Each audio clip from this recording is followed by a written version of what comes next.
By your deeds has the blinding light been banished from these skies, and the Sin Eaters driven to retreat.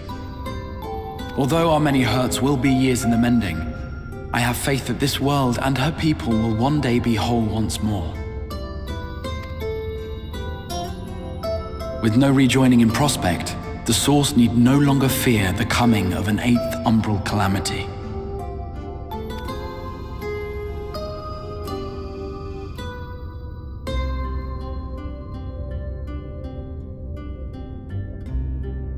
And with that triumph, the future from which you came will no longer come to pass. Yet here you still stand. So I do. I wonder if that other age continues onward somehow, cut adrift from time's flow. Or have I simply etched myself a place upon this new block of history? Either way, this is an unexpected development. As the summoner of your souls, my death was meant to release you back to your world. Yet I am very much alive, and you are still stuck here in the First.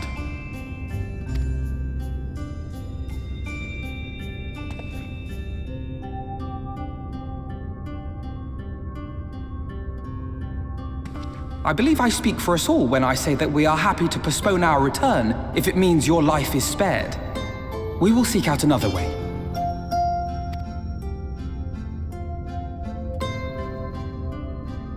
Besides, I never had any intention of rushing home. There are people here I still need to thank, and this means I might actually have time to do so.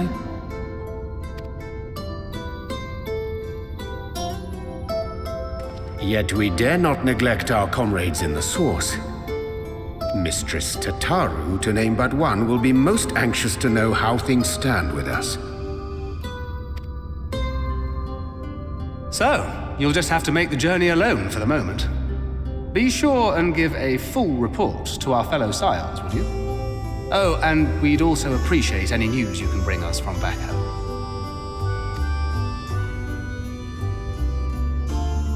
Then I see no reason to delay. I can open the path from here.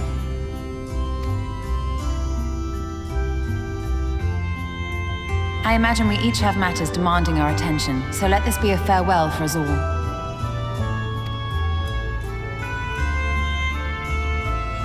Send word when you've resummoned our friend. Oh, and do try to ensure she arrives within the city next time. Of course. I shall strive for utmost accuracy. No strange forests or unplanned passengers, I promise.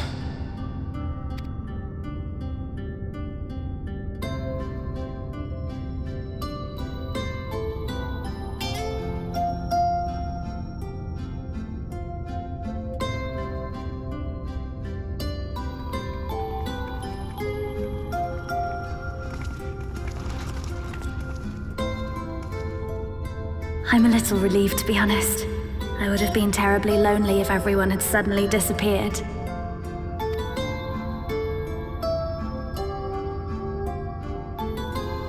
But I understand that you have to go. Safe journey, warrior of darkness. I hope to see you again soon.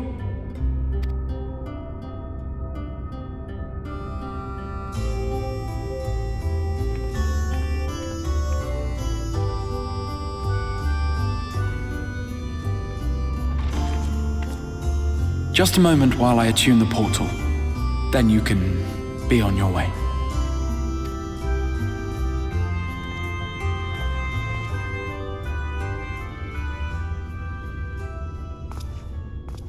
When I was a boy, many long years ago,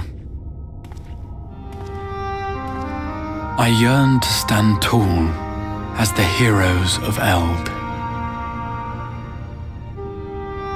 But like a fool seeking to pluck the stars from the heavens, my every attempt to reprise their deeds fell short.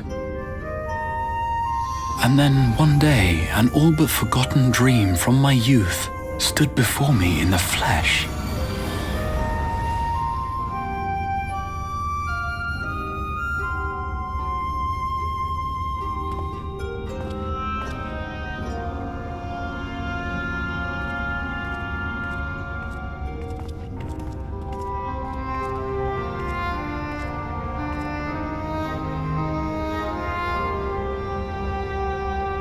A hero who looked at the horizon and beyond and saw I knew not what.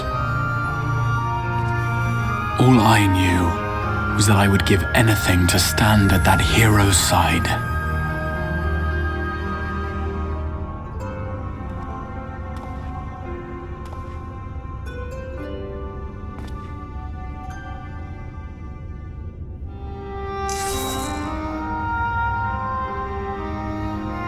Would that it was so easy. The glory of the heavens was ever beyond the grasp of those who never thought to reach for it. But if I have gained anything from all of this, it is the courage to stretch out my hand.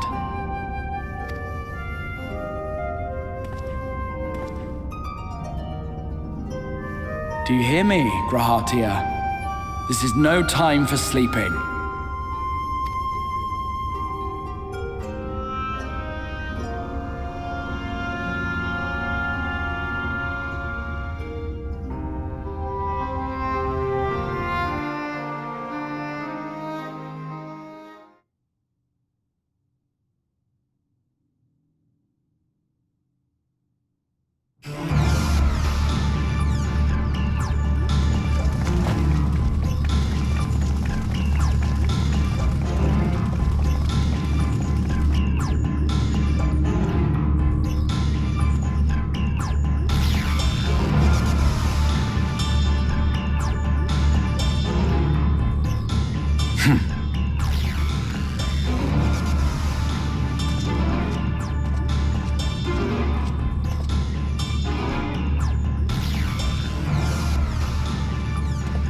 To the west gate.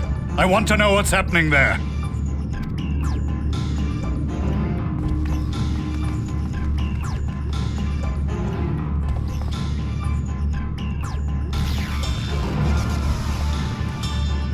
Same as the others, struck down with a single blow. An unfortunate day to draw guard duty.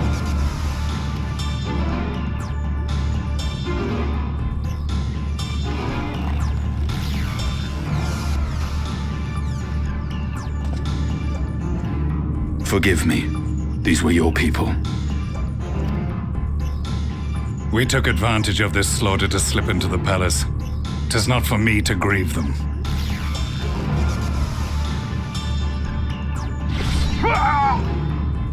That was the Emperor! Wait! Ah!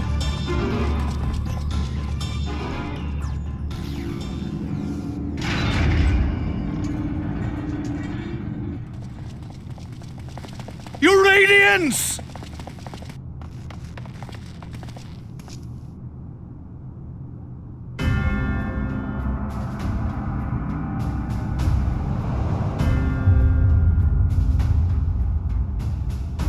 Gaius! You've missed your part in this, I'm afraid.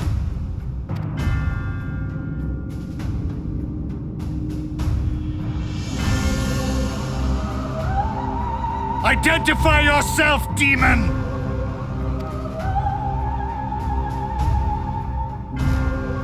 You were hoping for the Ascian?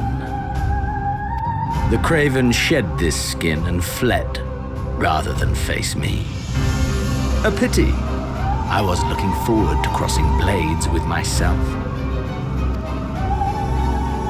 But I cannot deny the feeling of satisfaction. Body and soul reunited at last. What now? The game continues, but the pieces have changed. Only if we trust in a paragon's words. A mistake I do not intend to repeat. Gaius! He speaks the truth. Elidibus is gone. Tore a hole into the rift.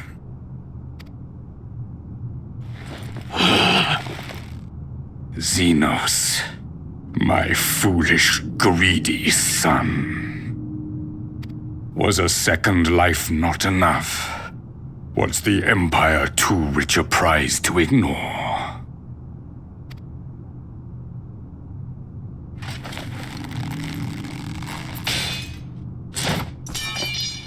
true freedom for our nation, our people, will never be won by a spoiled princeling.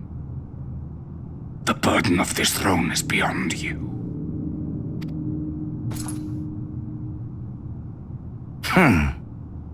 'Tis you, father, who have struggled with this burden.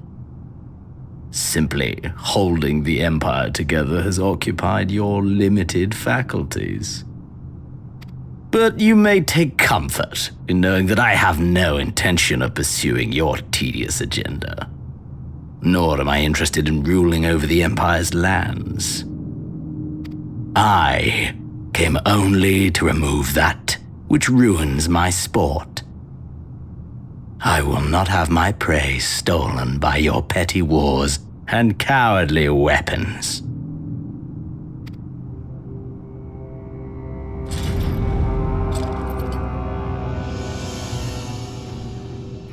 You would kill me just for that.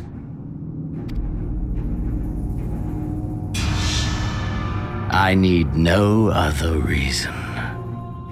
Any and all who interfere with my hunt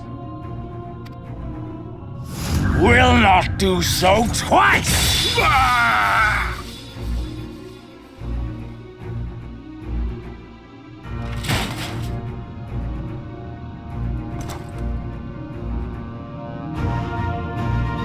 I heard the Ascians speak of Zodiac and Eidolon. Even the will of this star is but a construct of our own making. We shall gorge upon their strength, and then, my friend, our contest shall begin anew. Xenos!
You're here. Good.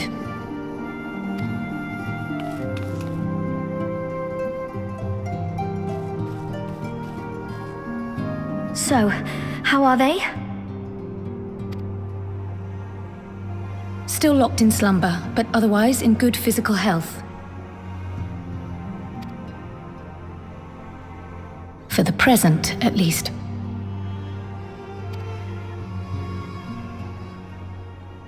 For the present? Oh no, is something wrong with them? I'm afraid there may be.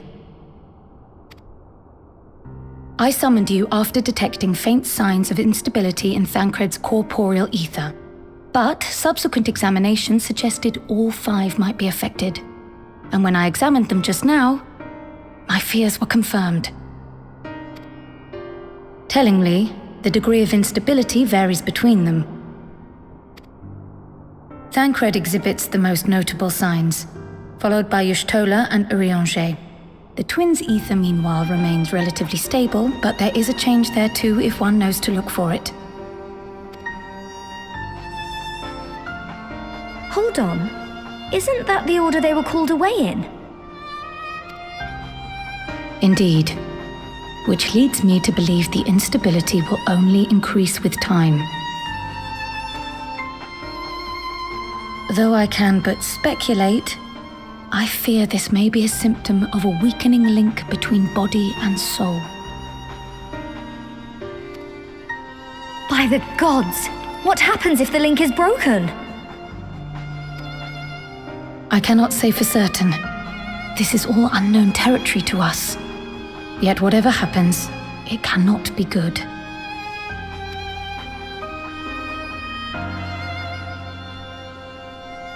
Mercifully, the instability is still only slight. And you may rest assured Master Matoya and I will do everything in our power to keep it from worsening. Be that as it may, it is imperative that you find a way to restore our friends' souls to their bodies.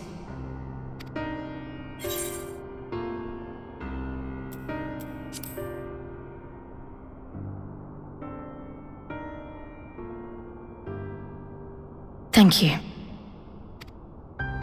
But where's she even supposed to start?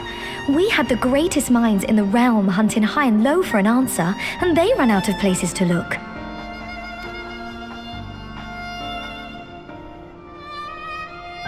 You stated in your report that the Exarch had originally intended to reverse the summoning process by means of his own death, correct?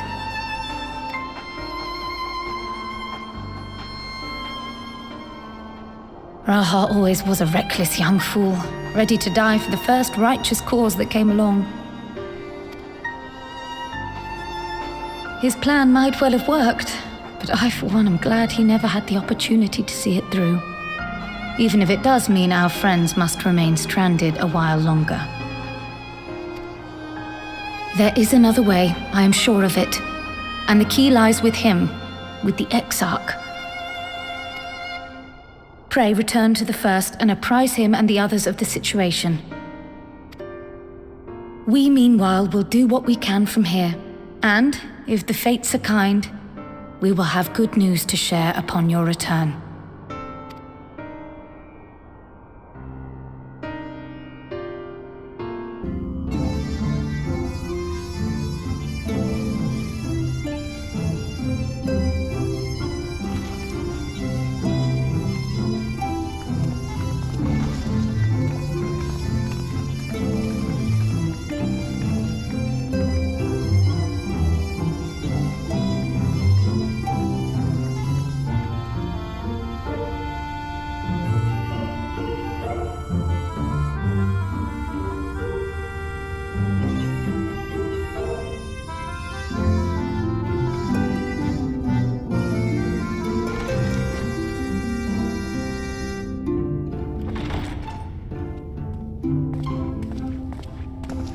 Pray excuse my late arrival.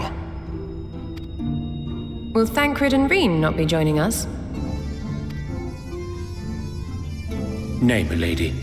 With apologies to all, they beg leave to pursue their investigation of the empty to its conclusion. Should matters here demand their presence, however, they did assure me that they would make themselves available. Yes, of course. Then let us proceed.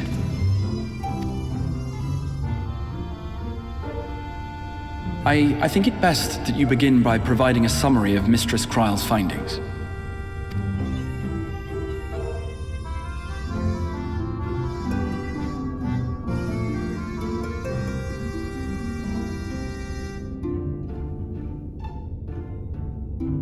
I suppose it was only to be expected that some change would occur. Yet our souls seem unaffected, to my eye at least. How long they will remain so is another question. Kreia is right. It is imperative we find a way to return to the source. Perhaps an explanation of the method by which I brought you here will yield some inspiration. Ere I begin, it must be noted that I am by no means a gifted mage. In order to employ powerful magics, I must rely upon the Crystal Tower and its boundless reservoirs of energy. The magic that summoned you was no exception. 'Tis a singular spell, adapted through painstaking effort from the technique that transported me to the First. To use an analogy, it works by cutting a hole in the fabric of reality. A hole tailored to the object of summoning, through which it and it alone may pass unscathed. Though I succeeded in creating said hole, I failed to latch onto my intended target. Instead of you, the spell found those close to you, and ended up summoning them in their incomplete state.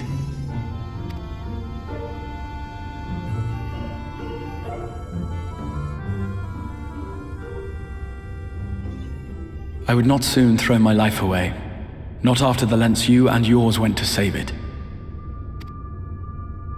And so long as I breathe, I will spare no effort to see you safely home.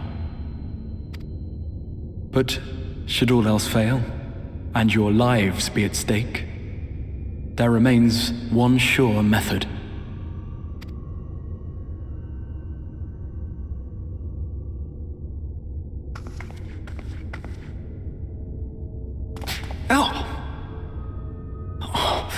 What was that for? How can you even entertain such thoughts? You owe your life to the Warrior of Light, and you don't get to die unless she says so.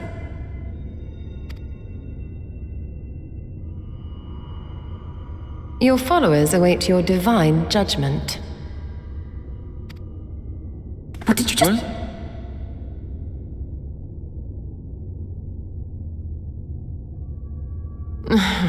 If the two of you have finished, perhaps we could return to our discussion?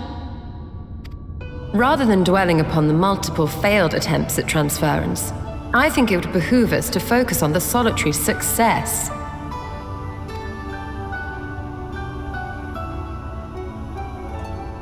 I would draw your attention to the fact that our friend can travel between worlds possessed not only of her body and soul, but her personal effects besides. This is no different from the teleportation magics to which we are all accustomed. Magics that allow for the transportation of those inanimate objects one considers to be an extension of oneself. Are you suggesting that simply by considering us her possessions, she could carry our souls back to the source upon her person? Well, it would be nice if things were that simple for a change. But vague notions of ownership seem a rather tenuous thing to stake our lives on. So much as a moment of doubt on her part and we'd be left floating in the rift. Milady hath the right of it. The requisite fixity of belief would be too much to ask even of our friend. Yet were we to immure our souls within an object in her possession, mayhap then our safe passage could be assured. White Auracite would, I believe, serve as a suitable vessel for this purpose. It was conceived to imprison the massy soul of an Ascian, and should house one of ours with relative ease. We would need only to ensure our soul's safe preservation inside the stone, and identify a means by which they might be transferred back unto our vacant bodies. Soul preservation and transference. I believe I know of someone who may be able to assist us. On the far shore of the source, there stands a great palace built by the elves. It was forsaken in the wake of the flood, but a certain Numo chose to make their home there soon after. Though they have long lived as a recluse, they once occupied a place of honor in Verbert's royal court, and it is said that none in all of Norvrant is more knowledgeable than they on matters of the soul. Well, I've no objection to seeking a helping hand, but if they've gone to such lengths to hide themselves away from the world, what makes you think they'd be willing to lend us one? A worthy question.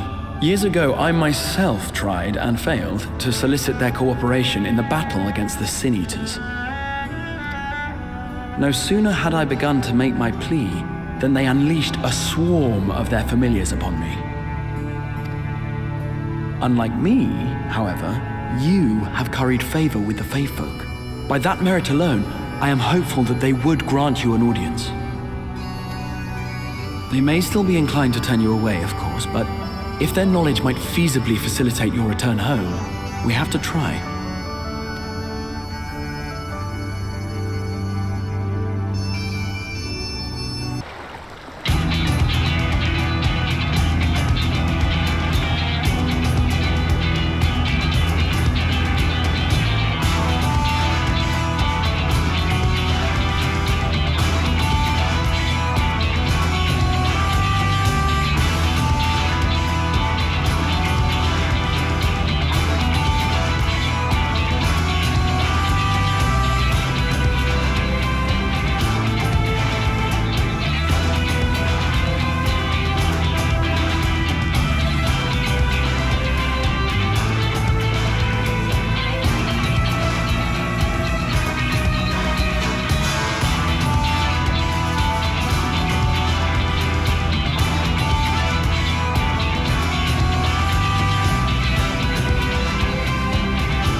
That was my fiercest familiar.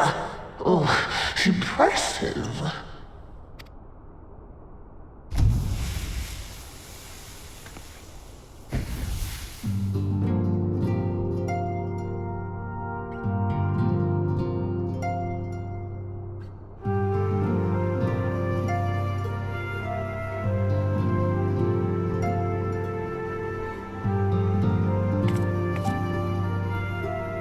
Becklogue, 'tis good to see you again after all these years. And judging by your vigorous greeting, I dare say the feeling is mutual. To be sure, a simple shake of the hand would have sufficed by way of welcome, but I shan't complain. But you must be wondering as to the purpose of our visit. We come to beg your assistance in a most urgent matter. Shake? Beg? Our comrades' very souls are in danger. If we are to save them, we will need the benefit of your unsurpassed knowledge on the matter. Please, will you not sit and hear our plea?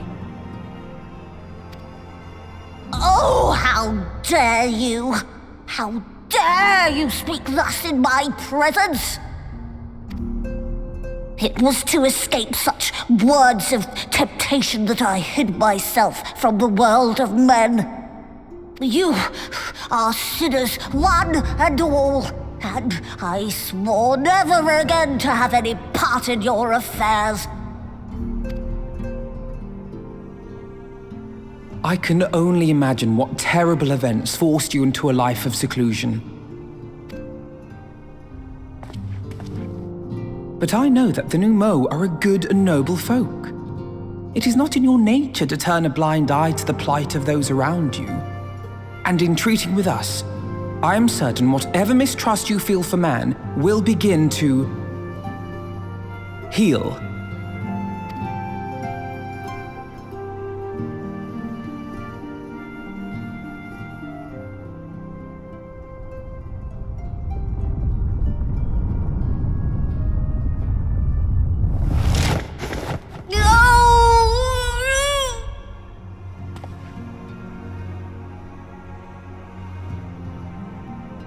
If you will not be satisfied, I suppose I could listen.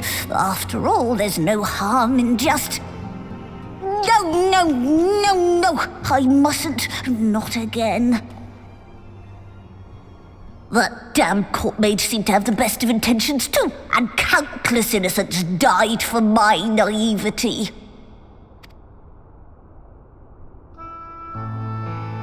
Oh, you know not what you ask of me, what horrors my knowledge has wrought.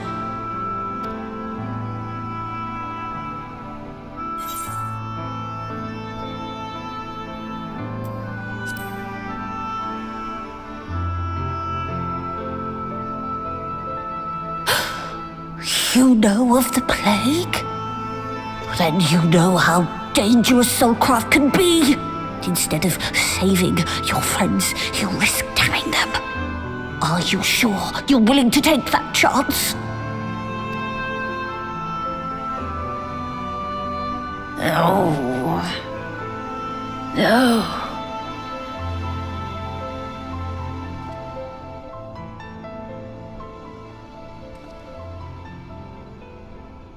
Oh, very well. I will hear your petition, but that is all. And I expect fitting payment for my troubles. Commensurate with your contribution to our cause. No more and no less, I promise you. With that settled, might I impose upon you to join us at the Crystarium? I'm afraid the nature of my friend's predicament calls for absolute secrecy.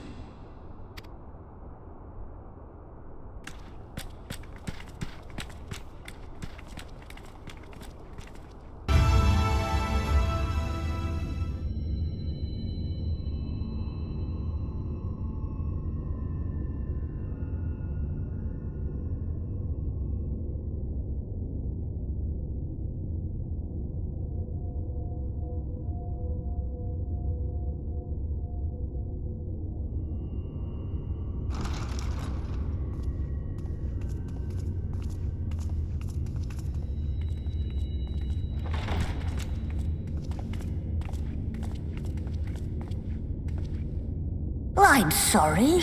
You mean to tell me not only that the return of night was your doing, but that you hail from another world as well? Everything we told you, of the source, the shards, the 7 umbral calamities, all of it is true. I realize how fantastical it sounds, and I would not blame you for doubting our testimony. But given your expertise, you must surely have noted the peculiar nature of their souls.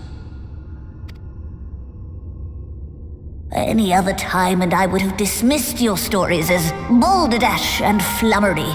But upon closer inspection, 'tis plain their souls are far denser than is normal, and that they do not possess true bodies. Save you, your body is your own, and your soul is the densest of them all.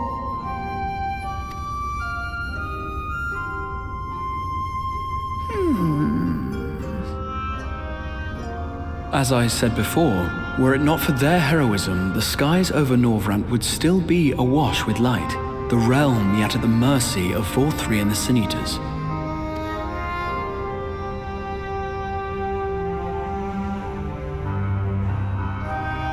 After all they have done for our home, seeing them safely back to their own, it seems the very least we can do.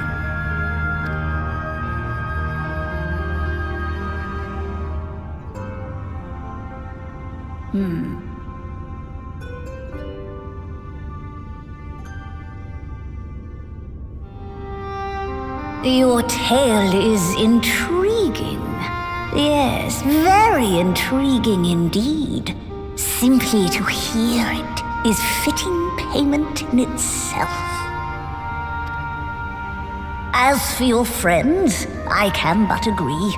Their valorous deeds on behalf of Norvrant are deserving of recognition, of their own fitting payment. You will help us then?